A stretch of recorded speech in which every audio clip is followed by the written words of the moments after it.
Hey there, welcome to Northpointe Plus with special guest Doug Rutledge. This is episode 73, and Northpointe Plus is all about just having a chance to talk more about the message and kind of digest the concepts and really giving you a chance to all the things that didn't fit in either the first message, the first service message, or the second service message, or right. Anything you think, I didn't say that well.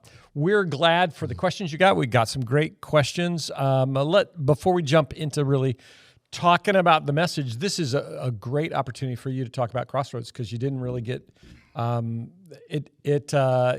you didn't take as much time because the message took time. So what's going on at Crossroads? Crossroads is pause just for a second. Yeah. Doug is the founder, director, whatever of Crossroads Farm. Is it Farms now? We haven't changed it, Okay. so it's still Crossroads Farm. So. Crossroads Farm, which is a ministry to rural teens in Michigan and now beyond that in Ohio and going to Montana. So fill everybody in. So we have 3 acting branches that are running right now. We have a winter retreat coming in a few weeks. That's always fun. We're thrilled about what God's done. When we started, Dawn had the profound experience where she said, "I believe God wants us to launch 5 of those." He didn't give me a number, and I thought, no, that's way low. We'll have more.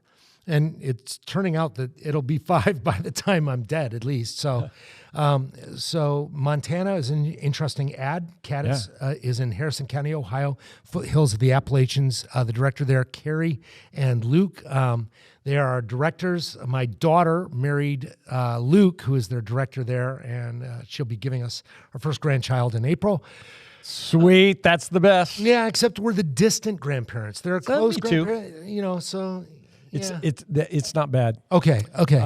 Because they'll figure out ways to get to you. Okay. You'll figure out ways to get to them. Yep. And what you will not get in the short regular visits, you'll get in more extended time. Okay, I'll take that. It makes good. it all right. pretty terrific. Yeah. So Caddis is doing well. They launched this year. 78 students or 68 students at their first event. Wow. So great need, and they have an average attendance that's doing really well. Their volunteers are learning too. It's a really I don't want to say this the wrong way, but there is a great need for student ministry there. Yeah, churches just have not been able to find a foothold in the local schools, and so this is incredible to watch that happen. Kalkaska just purchased their parcel, their land, so they are debt-free at this point. And in a renovation project of the lanes, they have all 12 lanes working. They're working on the office space and that kind of thing. So that's happening in Kalkaska County. All 12 lanes. Lanes, yes. Like as in bowling alley. Got it. Cool. It's a bowling, which is why it's called Crossroads Lanes, because it's a lane, right? Got it. And then the mine is Caddis, Ohio. They're in the foothills of the Appalachians. That's a mining community. And then we're the shed. Somebody visited and they said, "This is the nicest shed I've ever been in." So, well, good. Except you don't want to be taken to the shed. Yes, right? No, you don't. It's a 7,500 square foot shed that houses our student ministries in Hillsdale County. So those are the 3. Rosebud County, Montana is on the horizon because Jabin arrives to begin his training. We need a second director for that area. Wow. And that's something people can pray into. So the area has 2 reservations. We will not step into a reservation ministry unless the second director is Native American. And that's just, it's part of our philosophy. We don't want to step into something we don't understand. But Jabin will be doing ministry, and there's a lot of extensive need in that community. And then we were approached about north central Wisconsin. And that looks likely that may be our 5th. Although I'm not sure, we have a heart for the UP, Michigan's UP. We've got some ties there. We'll see what God does. There's God's doing some interesting things. Yeah, that's just so fun. So what's going on with the prayer chapel? Prayer chapel's done, completed, and being used.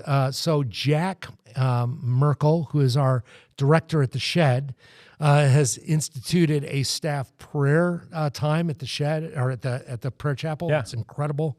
It's completed. It's beautiful, and it is being used. And I just think the energy that's going into that prayer room is so incredible. Cool. So yeah, God works. It's beautiful. Yeah. I mean, it's a beautiful prayer chapel. It's not huge, but it is. It's small and it's beautiful. So, Nice. yeah. And the last time you were here, you had just had some health stuff. So Yeah. what's going on with that? So I had TIA, which is what they call a small stroke. Not a Spanish aunt. No, it is not. Although my daughter said Tia sounds like a great name for a daughter. And I'm like, I don't really know if I want my, granddaughter now. We're having a grandson anyway, so it'd be a little. Okay. So, I was living life kind of on an unhealthy edge. But God willing, I'm going to keep on walking a little bit straighter line. You can't change your schedule, but you can change the way you process your schedule and what you do with your schedule. And so we've done that. We've made some life changes that I really was reticent to make in terms of diet and that kind of thing, exercise. But we're doing it. And sometimes you have to. You kind of do. And I think, my wife said prayer and miracles. So they diagnosed me as a diabetic, which wouldn't have been uncommon, right? But I hadn't been up until that point, and all of a sudden, I spring into pretty high diabetic numbers, and I'm not. I'm not on meds, and I'm not in any kind of diabetic region. So Good. I'm going to say chalk that one up for the healer. Yeah. Yeah. God's good. Yeah, he is. God's good. Yeah. So for maybe somebody who was not here for the message, just do a quick synopsis, overview, a couple of sentences in terms of what the talk was about today. So the long and short of it is that generosity is the attitude that drives benevolence or charity, giving. And because of that, we tend to look at giving as a temporal thing. It's what I do here on this earth. And there are two ways of looking at it, either self-sufficiency or faithfulness in God or faithfulness to God. And I look at this as a rental as opposed to an ownership. I steward it, but I can steward it well or poorly. And I steward it well, but I don't steward it grudgingly. I make provision. And then we really wanted to step into the attachment of giving. So it's not just throwing money or resources at something, but instead it's being invested, being prayerful, being involved. Because if God has our heart, then the other stuff just naturally follows. And that's where we were going. So when you give, if your heart is with your gift, it's going to be more than just the money. But the money's going to be there because that's where your heart is. Well, the truth is we live in a modern world and it requires cash flow to make things happen. Yeah. Now, God can do it without, but you can't build buildings without, and you can't hire staff. Every one of our missionaries relies on a real salary. It's not pretend faith dollars. Right. Wouldn't that be cool if you could just manufacture those faith? That's a faith crypto. Dollar. Yeah, crypto called faith dollars. That would be awesome. That's fun. And I think maybe illegal. I'm not sure. Probably. But, all right. Not illegal tender. Yeah. So finance comes when my heart is somewhere. But this is not a sermon about finance. Although the thing that didn't make the sermon that I was anxious about is that we make provision for giving. If my attitude is right about generosity, then I need to live my life in a way that allows me to obey. And sometimes, we flood our lives with other costs and responsibilities, and we're just hand over, we're just feeding ourselves day by day. We're day in, day out. So that actually feeds into one of the questions that we got. A question from Eric that says, how does giving lavishly, a true sacrifice, fit in with last week's sermon on margin? Now, you weren't here last week, right? But somebody really, really good preached last week on margin. Somebody I listened to online. So. So how does that fit? How does giving generously fit with the whole concept of margin? Yeah, and the concept is that giving generously has to be reckless. It doesn't. You can give above and beyond your comfort level without going into dire poverty. And so let me just say it this way, that disciplines financially, disciplines in terms of my time, in terms of my energies, my giftedness, I have to make allotments for those. Some of the great joys that my wife and I have experienced is that God has provided us opportunity to give, but it comes at the heels of some personal disciplines. Like we say no to some stuff. Right. And that's a margin. I need to say no. We don't say yes to everything because we can't. Nobody can say yes to everything unless you have billions of dollars. Right. And then, most of us don't live that way. Right. So you, I think, I don't want to put words in your mouth, but I think that this is true. You don't give lavishly to give yourself into poverty.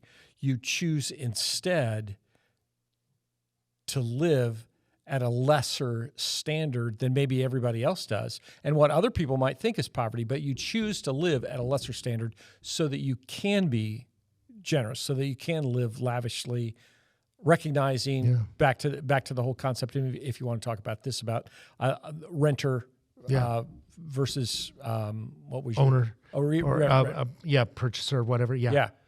It's so here's Dawn and I determined that God would make up the difference. And that's not just God speak. So we went, and I contend this at the beginning, we did live in poverty. We started a ministry that required everything we made, and we didn't make much. And we went 4 months. It is actually documented that we went 4 months without a paycheck. And nobody can explain how we didn't starve to death, but we didn't.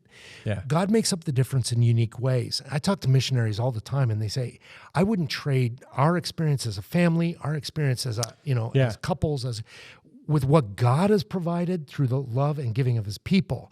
But I'm not entitled to it.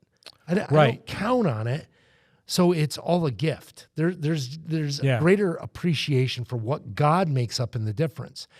And I would say that giving costs. I mean, let's just take the bottom minimal amount of a tithe. That's 10%. I mean, that's a lot of money for anybody. Right. That's a faith gift, and God's going to have to make up the difference. And he does, because he's faithful. Yeah. Now, I don't want to oversimplify. It doesn't mean you don't sacrifice some things that you might have with the 10%. Yeah, absolutely. I think because your value system gets lived out so that you can tithe. Yeah. There's, I think, an abuse that happens sometimes is that whether it's a TV preacher or a preacher in a church, like me, or a missionary like you, people give out of guilt. And they give in such a way that it jeopardizes their fiscal solvency, if you will. They give to a point that it forces them into poverty, into bad decisions. That's not what we're talking about. Right. That's not healthy. That's not godly, because the biblical principles would say, no, you live within your means, but a part of living within your means is that you create the ability to be generous, because it's not ours to start with. It's all God's. Well, it's funny. If your family's not eating because you're not making enough to eat. I mean, this is a Dave Ramsey thing, right? He said, then you probably need another job. Right. Or a different job. Right? Yeah. Those are your options, because your family needs to eat. There's some basics. Right.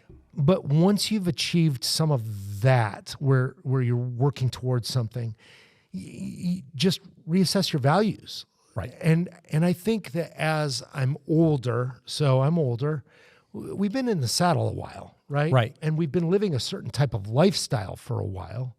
So anything above whatever we were used to, it feels like, man, we're the wealthiest people in the world. Right. I also think discipline tends to lend itself to a freedom to give. Yes. You have it because you're not maxed out in terms of credit. Yeah, I heard, it's funny, I heard a guy speak last week, I think 2 weeks ago maybe, that was talking about. He's actually a pastor, and I think that he said that he had gone 12 or 15 years. They were living on their budget from 12 or 15 years earlier. Mm-hmm.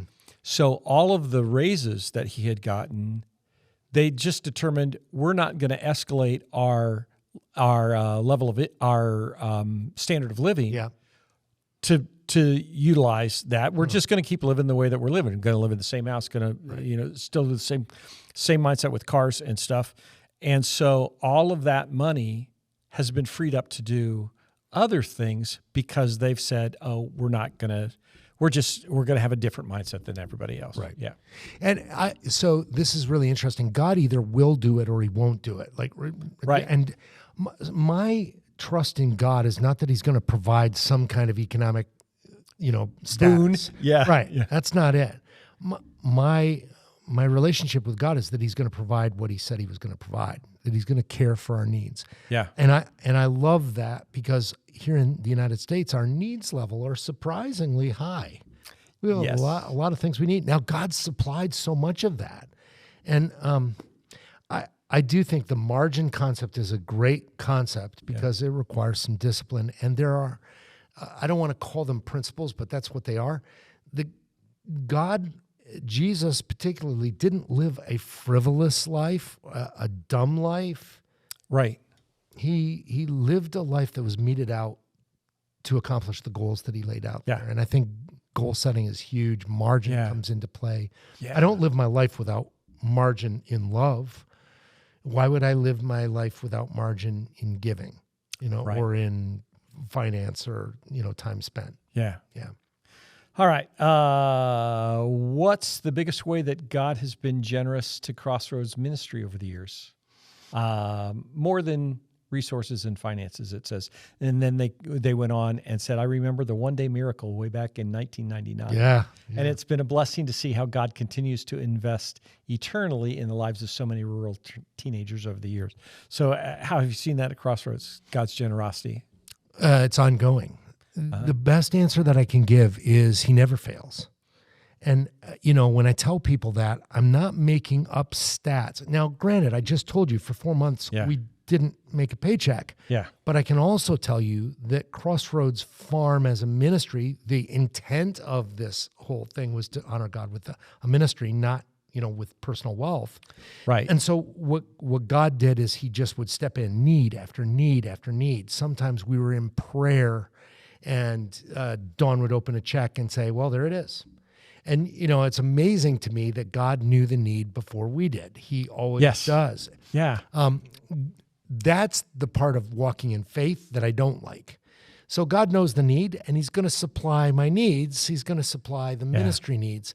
And learning to walk in accordance with faith means that I'm probably not winning the lottery for, $563 million tomorrow. Yeah. By the way, it's really hard if you don't buy a ticket. So and that whole walking in faith, man, it's easy to somehow distance this. It sounds incredible, but it's to somehow distance that from the relationship that you have with Jesus. You can't walk in faith if you're not in relationship. And if you're in relationship, you can trust that God is who he said he is, that he's going to do what he said to do, that's going to get lived out. But sometimes we come and say, oh, I'm supposed to take this step of faith, but we're out of relationship with him, and it doesn't work. I mean, God sometimes still comes through, but because he wants to be in that relationship, but it's a different kind of a thing. Yeah, I think I mentioned that. So everybody on our staff is a missionary. Yeah, in terms of margin, that's one of the decisions that our board made. They said, let's keep on doing this. There's been a lot of discussion about let's raise more money and just hire salary people, right? Salary, and we said that I don't see that that's a sustainable rural ministry model. Yeah. which was, again, purpose-driven. Yeah. So given that, we just had 2 missionaries who came back after a deputation period of time, and they both came back and said, we're fully funded for the first time in their tenure as Crossroads Farm missionaries. And that is a margin of sorts because their salary is increased, their ability to provide for their family is increased. Nobody's making poverty wage. Right. But they're working for the money. I mean, they really are. Right. And the incredible thing is to see what it does for someone who is walking that faith walk, and then God steps in and he provides. Yeah. And blesses. And blesses. Yeah. And blesses. And so that's been fun to watch. There are so many different things. I'll tell you just, I mentioned one in the sermon, a woman who came and gave just beyond her means. And she was so joyful and so contented, and it makes me do a quick check. Yeah. You say, we cannot be foolish with these investments. The second was when my own daughter came to us and said, right during a building campaign, right at the original building campaign, and gave us a sizable amount of money for a student. And it was a young daughter, so I won't tell you which, but she was young, and she came with a stack of her saving cash, the money that she'd saved to give. And that said volumes to me. Right. First of all, that my children were investing financially. And by the way, that hasn't changed. They have not stopped. Because even your daughter in New York, even my daughter in New York, who invests in a church, who invests, time, energy, talents, and money. She's in the city. Yep. Yeah. School's in the city. Yeah. She is.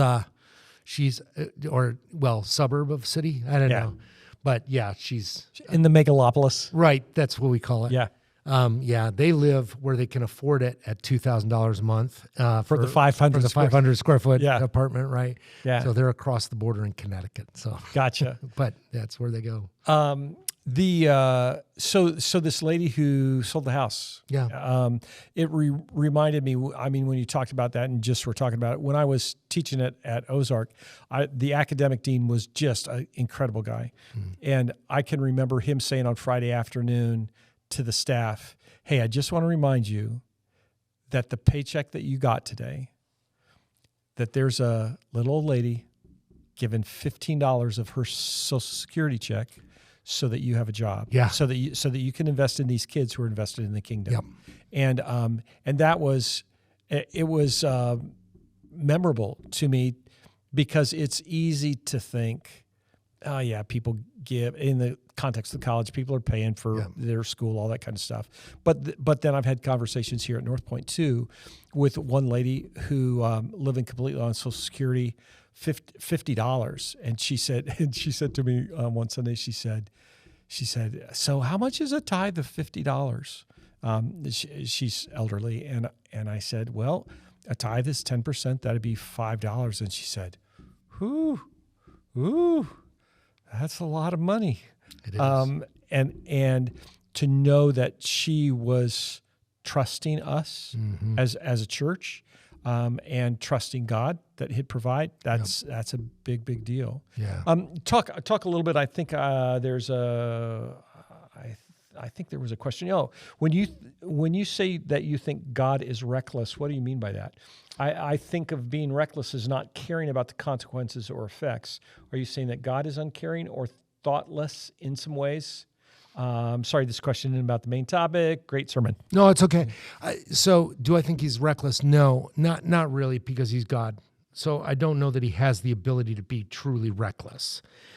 But by human standards, he's taken some risks that I don't know that I'd be willing to take. His love is lavished on an unloving population. Yeah. His grace is lavished on people who never reciprocate grace. His mercy is given out freely. Yeah. So there's that concept of recklessness in terms of, I guess the way I'd say it, in terms of dessert size. We've got a piece of pie and it's huge. And why would you ever give me that much? I feel that about God's gifting to us, even in terms of his son. Now, God knows, but it doesn't reduce the emotional weight of the gift that he's given over and over again. Yeah. So, is he reckless? Sometimes it feels like it. Yeah, I think it's funny because that particular song, that lyric is an interesting lyric. And I think the reason that people get hung up on it is it all depends on how you define reckless. Right. And so, like for me, in terms of how I use reckless, when you give in such a way that on the outside, it looks like you're stupid. Mm-hmm. And that's how I would define reckless. I would say that's absolutely true of God.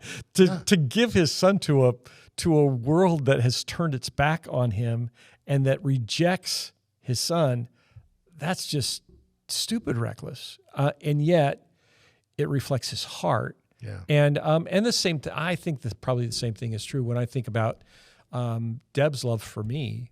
She knows me. Right. Her love is reckless. It's like, why would you do that? Why would you love that goober? By the way, next week is the, this is the free plug. Next week is the series on being dissatisfied with spouses. Disappointed. Disappointed? Yeah. Okay, yeah. That's, tell me if you can get that fixed in like one sermon. My wife and I are going to be here. Now, I don't think I'm ever disappointed. I think sometimes she's like, seriously, we've been married for a long time and you still haven't changed in this area, right? I really am kind of jazzed about this series because I don't want to give it away. So come on Sunday. Yeah. But the kind of the thinking relative to it is, I think that there is, whether it's from COVID or COVID has just brought to the surface or whatever, I think that there is a level of disappointment and dissatisfaction that's just prevalent every place. There are people who just frankly are disappointed with God. They're disappointed with their perception of what they think, who they understand God is and what he should be doing, and he's not doing it, and so there's disappointment. There are people who are disappointed with the church that think that's not what the church is supposed to do or be like or whatever, and so they're disappointed. And I think that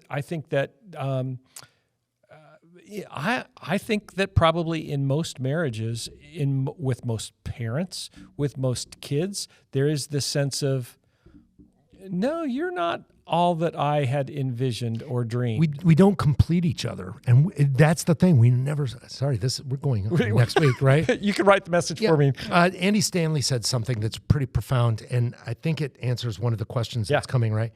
So it's this. He said the happiest people in the world are people who have the least expectations for others. Good. And I'm like, wow, that's powerful because it's true. Yeah. I have expectations of God, but they're not real. It's not him. It defaults in us. Right. Yeah.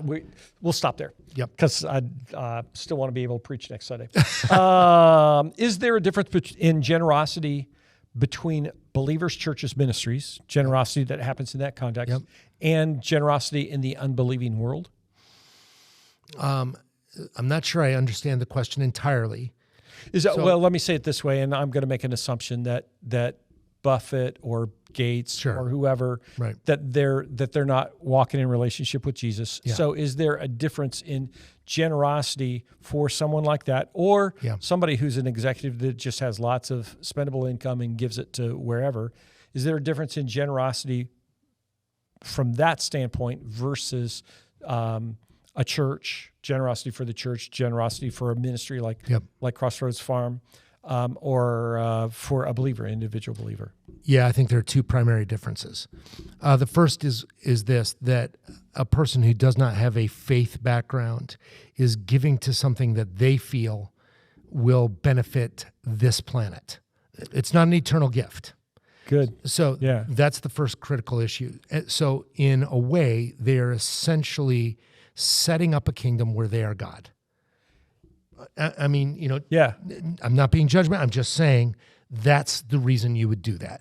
because I see this as a need. I'm going to do everything I can to meet this need, to make this world a better place, right? You hear making a difference.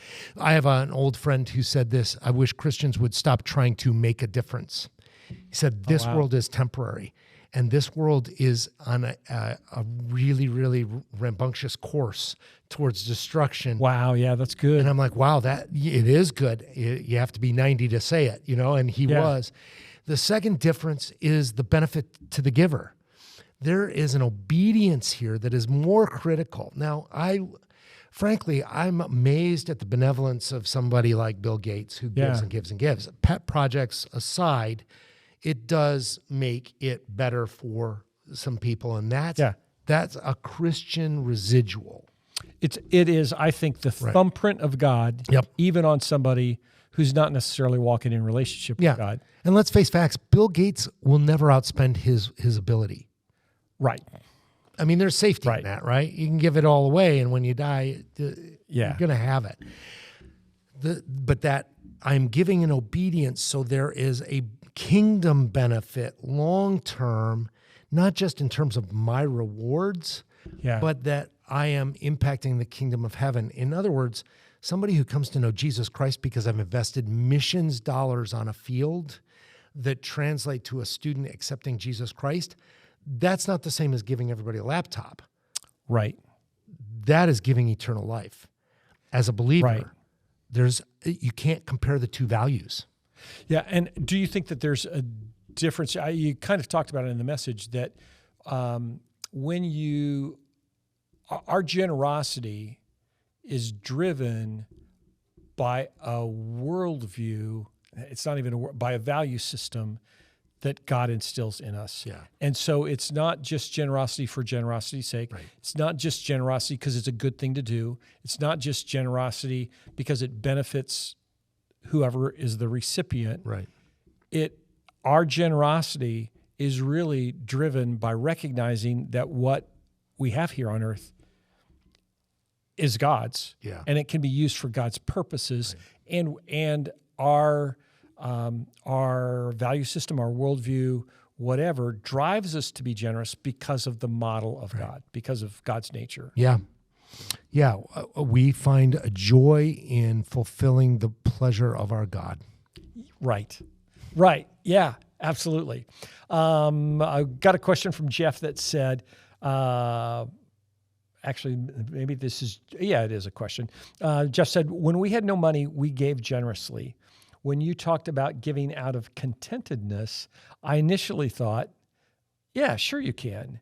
Then as we talked about it, we were contented when we had little. Can you talk more about the whole contentedness and generosity? That's that Andy Stanley. When I have less, I expect less. And the little benefits of life are so incredible. Just, think back to those days. And again, I'm older, so life changes, it moves on.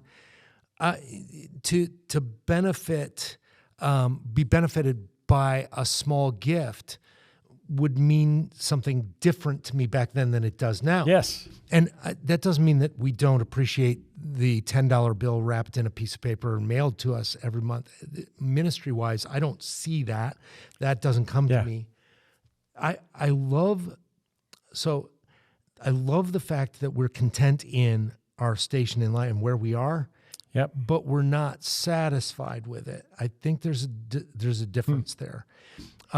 I'm content with wherever God leads me, but I'm following wherever God leads me, which indicates movement. Right. When I'm contented because I have an apartment, and it's this statement that I keep on saying, I never expected this much. Yeah. And when you're young and you're married, you're in love and you have a place. You never had a place. Now you've got a place. You never had a couch. Now you got a couch. You never had a TV. Now you have a TV. And I think, those were such great things. Yes. Yeah. My wife and I make jokes all the time, and we've downsized to one vehicle between the two of us. And we were just talking about it. We said, we're paying less on insurance and we don't need... And the car is more than I ever expected I'd ever have. This is so great, Yeah. Yeah. The expectations give a joy that we find in contentment. Yeah. Okay. Eric, question from Eric. 2 Corinthians 9:7. Don't give under compulsion. What are red flags to look for? Emotions versus spirit-led can be difficult sometimes to discern. Yeah, I can't. I can't discern that. I'm not the Holy Spirit. I can't tell. So, there are ministries that I think are less effective and ministries that are more effective, but I can't judge motive and I can't really judge necessarily impact, right? Yeah. And being, the founder and the guy who's responsible for a ministry, I can't tell you what to count in terms of effect. Right. I know when a student comes to Jesus, it matters. Yep. I can tell you stories about kids all the time. I can tell you a lot of stories, but I don't know where this pans out. I don't know where it ends. I can't make that determination. So my giving has to be determined by a prompting or a discipline. Oh, that's good. That's good. A prompting or a discipline. I loved in the message, maybe you said this and maybe my mind just went there, but the whole concept that our giving, and this is, again, either by prompting or by discipline, is driven, it is less about the amount and more about the obedience to the prompting from the Holy Spirit. Yeah. It's like if you say, I feel convicted to tithe, so I'm going to give 10% to the church or the kingdom or whatever. The issue then becomes less about the dollar amount as it is whether or not we're obedient to what we sense God calling us to do. So the conversation I've had a zillion times, maybe you don't have this in rural Michigan, but when people pull up to Frandor and there's the guy with the sign that says, homeless vet, whatever, and somebody will say, I see this guy on different corners, he obviously has blah, blah, blah. He's not really in need. Mm-hmm. The issue is not whether his need is real. The issue is whether or not you're responding to God if God prompts you to give. Yeah. And I think that there is an aspect in terms of doing due diligence to say, if God's prompting me, I want to make sure I want to do the due diligence and then sense God's prompting so that I'm being a good steward of where the money goes. So we have a family that we know, and they carry with them meals. Yeah. Like everywhere they drive, they have meals with them, and they deliver those. My wife has packages of toiletries in the car, right? So one of my mentors said this. He said, "If $5." And she has that to give away, not because you're having problems. Right. No, not hygiene problems. But, if I'm ever in a car accident where I have to be there for, like that traffic jam in the ice storm, I'll at least, you could last for 12 hours. I'll feel fresh. I think the cool thing, this mentor said, if $5 is the difference in a person's day or value, what cost is that to me? Yeah.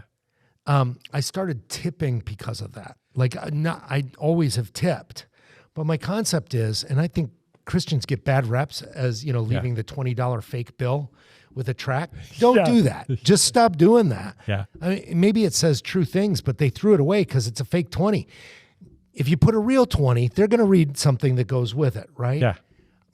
I'm not saying tip 20. What I'm saying is, if the extra $3 is the difference in somebody's day, why wouldn't I, as a believer, impact somebody's day that way? Right. Just, I've got a lot to be grateful for. Yeah. Hey, we got one last question that doesn't have anything to do with you. All right. Okay. It just said, wonder what the results of the Christmas offering were. Was enough given to sponsor a church. So we did a special offering. The short version is our total is, where are we? Our total is a little over $30,000 for the Christmas offering, which is the largest Christmas offering that I think that we've ever had, at least since I've been here.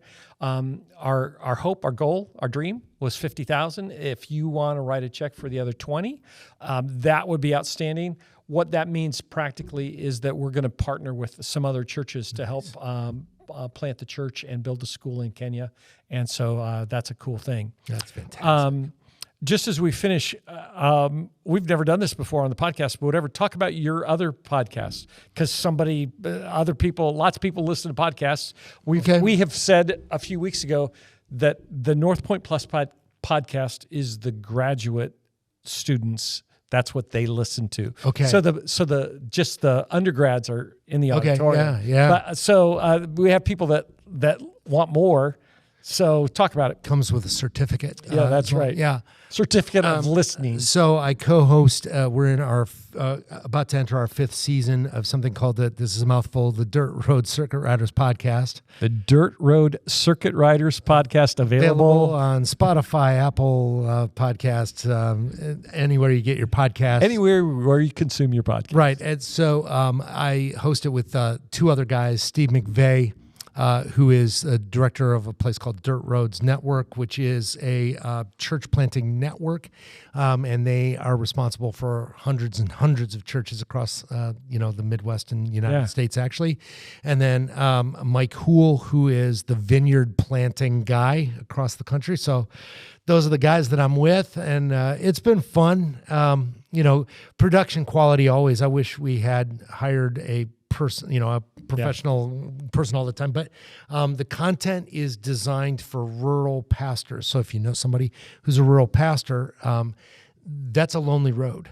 Yeah. And they don't have the same resources. They don't have the same opportunities.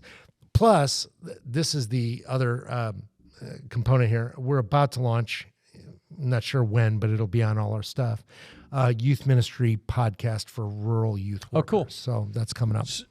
So the thing I would say is somebody who's listening, someone who is listening, when you just heard that, it was like, oh, that's really cool. God's doing something in that. So tune in and listen. And maybe if that's not you, go ahead and listen to an episode just to be aware of it as a resource, and God can pick season 3. Starting season 3. Well, I don't know. So much of it was launched during COVID. So there was a lot of discussion about the pressures that pastors were feeling in rural America over COVID. Good. The 4th season, we diverge a little bit from that. So that's been fun. But the damage done by that in church congregations is still going on. That would be a really fun conversation, but we're not going to go there today. Because I think I'm having a lot more awareness at this stage in the last few months, just thinking through, okay, how has COVID impacted the way people think, feel, act, do? And it's a lot of it is very subconscious. We're not people are just doing stuff, not thinking about it. Right. But it's because of some of the impact of COVID. Yeah, it's had an impact on all of us. Yeah, that'd be fun. Hey, thanks for listening. Thanks, Doug, for being a part of it. And we appreciate you. We love you guys. We love the work that God's doing in you and through you, and having a piece in the puzzle. Yeah, crossroadsfarm.org. So good. See us, check us out there. There's a blog post that I write, so the stuff that shouldn't make it into sermons usually makes it onto the blog. Got it. Yeah. So, hey, thanks for listening and watching. Be sure and like, share. What else? Ring the bell. Do subscribe. Do something. We are glad that you listened in. Thanks. And be sure and be praying for Doug and Dawn and the work that God's doing in rural teens. It's a big deal. It's important. Thanks.